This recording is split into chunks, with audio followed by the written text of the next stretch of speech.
बिस्मिल्लाहिर्रहमानिर्रहीम। अस्सलामु अलैकुम स्टूडेंट्स। भाई 9 क्लास है, फ़िज़िक्स की बुक है और आज हम इसका गेस्ट पेपर जो है इम्पोर्टेंट गेस्ट पेपर डिस्कस करेंगे। अच्छा भाई, उससे पहले आप सब लोगों को रमज़ान मुबारक हो भाई। आज फर्स्ट रोज़ा है, माशाल्लाह सबका ही रोज़ा होगा आई होप। और रोज़े के हवाले से एक चीज़ बताता चलूँ कि आपकी तैयारी के लिए महीना बहुत अच्छा है। रोज़े में आप बहुत अच्छी तैयारी कर सकते हैं। टाइमिंग शेड्यूल ऐसा होता है, स्कूल तकरीबन बंद हो चुके हैं और आप इस तरह हैं कि जब आप सहरी में उठते हैं तो कोशिश करें वही कि सहरी के बाद जो है नमाज़ पढ़ के सोएं मत, बल्कि इसकी आप अपनी स्टडी कर लिया करें। 2-3 घंटे जो सुबह के आप पढ़ेंगे वो इंशाल्लाह बहुत काफ़ी हो जाएंगे। तो ये महीना ऐसा है, आप रात भर भी जाग के, जैसे सुबह छुट्टी है तो आप पढ़ सकते हैं। तो इसमें आपने कोशिश करनी है कि ज़्यादा से ज़्यादा आप अपनी तैयारी करें। अच्छा जी, अगर गेस्ट पेपर की बात की जाए, चैप्टर नंबर 1 में है define physics branches and importance of physics in our daily life. ठीक है, ये टॉपिक्स हैं। उसके बाद सिग्निफिकेंट फिगर्स हैं, ये आपने किए हुए हैं, इसकी अच्छी सी तैयारी, ये इसका टॉपिक है। और screw gauge and vernier caliper, ये जो भी टॉपिक्स बताऊंगा इसमें से आपको मालूम है कि डिफरेंसेस भी आ सकते हैं। और डिफरेंसेस किस तरह करते हैं, जैसे डेफिनेशन को ही लिखते हैं तो इस तरह आप जो है इसको दोनों चीज़ों में इस्तेमाल कर सकते हैं। तो ये चैप्टर 1 का जो है ये मेन टॉपिक है, ये जो आ सकते हैं।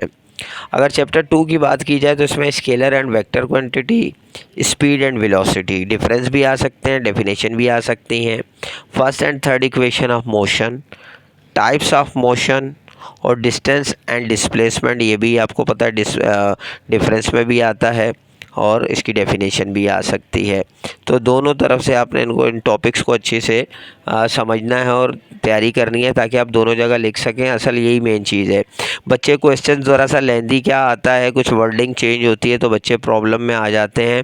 भाई आपने मेन देखना है कि टॉपिक उसमें क्या है और जो टॉपिक के बारे में आप जानते हैं वो ज़रूर लिख दिया करें आप। उसके बाद अगर चैप्टर नंबर 3 की बात की जाए तो इसमें जो टॉपिक है मोमेंटम है और लॉ ऑफ कंजर्वेशन मोमेंटम जो है वो है सेकंड लॉ ऑफ मोशन। ज़ाहिर है जो भी लॉज बताऊंगा उसको आपने वहाँ पे उसकी इक्वेशन ड्राइव वगैरह भी करनी पड़ सकती है। Central petal and centrifugal force, ये डिफरेंस में भी आ सकता है और वैसे भी। और फ्रिक्शन टॉपिक है ये पूरा, friction, mass and wait difference में भी है और डेफिनेशन वगैरह भी हैं। तो ये आपने चैप्टर नंबर 3 का ये टॉपिक्स जो हैं वो आपने अच्छे से करने हैं। उसके बाद अगर चैप्टर 4 की बात की जाए तो उसमें like and unlike parallel forces हैं, डिफरेंस में भी आ सकता है, वैसे भी आएगा। टॉर्क एंड मोमेंट, वो भी आपको समझिए टॉपिक हैं पूरे और मतलब इनको पढ़ना है। देखिए डिफरेंस कोई मुश्किल नहीं होता, बार बार बताना कि डिफरेंस में भी आएगा तो वही लिखना है जो आपने अलग से पढ़ा हुआ है, बस पॉइंट्स बनाकर दोनों तरफ लिख दीजिएगा। उसके बाद है सेंटर ऑफ मास और सेंटर ऑफ ग्रेविटी। ठीक है, ये टॉपिक है बड़ा और इसको सही से आपने याद करना है। फिर इक्विलिब्रियम, ठीक है, उसमें उसकी टाइप्स भी हैं, उसकी स्टेट्स भी हैं।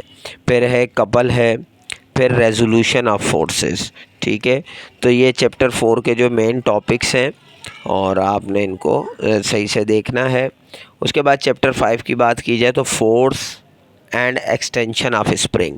फोर्स एक टॉपिक है और एक्सटेंशन ऑफ स्प्रिंग अलग चीज़ है। उसके बाद 2 लॉज हैं, Hooke's law and Pascal's law. ठीक है, इनको देखना है। उसके बाद प्रेशर और फैक्टर्स इफेक्टिंग प्रेशर तो ये चैप्टर नंबर 5 के ये मेन टॉपिक्स हैं। चैप्टर 6 की बात की जाए तो law of gravitation and Newton's third law of motion and gravitational field. देखें उसमें law of gravitation and Newton's third law of motion, ये पूरा एक टॉपिक है और ग्रेविटेशनल फील्ड अलग से एक टॉपिक है। उसके अलावा आर्टिफिशियल सैटेलाइट, ठीक है, एंड मास ऑफ अर्थ। अब मास ऑफ अर्थ जो है ये टॉपिक आपने इस तरह से करना है कि वो इसमें आपको मास ऑफ अर्थ की जो इक्वेशन है वो भी ड्राइव करने को कह सकता है, वो फार्मूला है पूरा इस टॉपिक में। तो ये भी आपने पूरा कंप्लीट देखना है। इसलिए मैंने टॉपिक्स के नाम लिखे हैं ताकि आपको वो पूरा टॉपिक समझ में आए और आप उस पूरे की तैयारी अच्छे से करेंगे। उसके बाद अगर हम चैप्टर नंबर 7 की बात करें तो इसमें स्टेट्स ऑफ मैटर, आपको पता है स्टेट्स जो है मैटर्स की वो आपने करनी है। और एक ब्रोनियन मोशन और बॉयल्स लॉ है। और प्रेशर, वॉल्यूम एंड टेम्परेचर, ये तीनों चीज़ें उसमें अलग अलग दी हुई हैं। ये भी आपने देखनी है, मैटर की स्टेट्स देखनी है, और ये जो ब्राउनियन मोशंस और बॉयल्स लॉ, इसको आपने देखना है चैप्टर नंबर 7 के अंदर। ठीक है। उसके बाद अगर हम बात करें चैप्टर नंबर 8 की, तो इसमें जो है work and kinetic energy, derivation of gravitational potential energy. अच्छा, अब देखें work and kinetic energy, work एक अलग टॉपिक है, डेफिनेशन भी है, और काइनेटिक एनर्जी है और उसके अलावा पोटेंशियल एनर्जी की डेरिवेशन है, ग्रेविटेशनल पोटेंशियल एनर्जी की। उसके बाद है कन्वर्जन ऑफ एनर्जी। ठीक है। और क्या एनर्जी किस किस में उसमें स्टेट में चेंज हो जाती है, यानी एनर्जी को जो हम तब्दील करते हैं वो renewable and non renewable resources हैं, पावर एंड एफिशिएंसी। तो ये चैप्टर नंबर 8 जो है ये काफ़ी अहम है, इसको ज़रूर देखें और अच्छे से इसकी तैयारी कीजिएगा। तमाम जो टॉपिक्स मैं बता रहा हूँ उसको आपने अच्छे से यानी वो करना है, इसमें कुछ स्किप नहीं करना। अब चैप्टर 9 में आ जाए तो थर्मल एक्सपेंशन है, एवापोरेशन प्रोसेस है, effects of heat of water है, और डिफरेंसेस में भी evaporation and boiling, heat and temperature, heat capacity and specific heat. तो इस तरह से ये जो है आपका ये फ़िज़िक्स का बहुत कम टॉपिक्स हैं, कुछ मुश्किल नहीं है। अगर अभी भी लेकर बैठे तो बहुत जल्दी आप जो है इसको कर सकते हैं, अभी भी आपके पास काफ़ी टाइम है। तो अगर इसमें अगर कोई चीज़ समझ में ना आई हो तो आप कमेंट्स कर सकते हैं, या कुछ पूछना हो तो ज़रूर कमेंट्स में रब्ता करें। इंशाल्लाह नेक्स्ट वीडियो में मिलते हैं, जब तक के लिए इजाज़त दीजिए। अल्लाह हाफ़िज़।